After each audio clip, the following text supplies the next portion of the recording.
I still haven't bought any presents yet. I must try the bazaar before I go.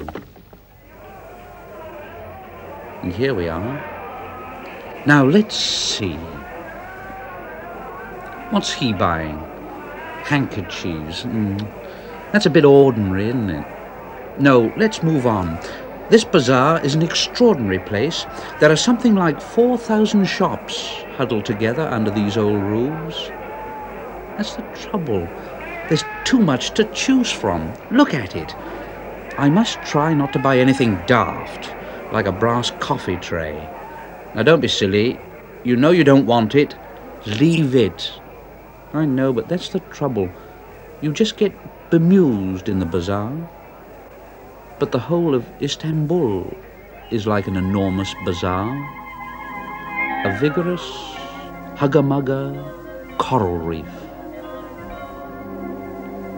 And where in the wide world is there anywhere more grubby, more bewildering, and more beautiful?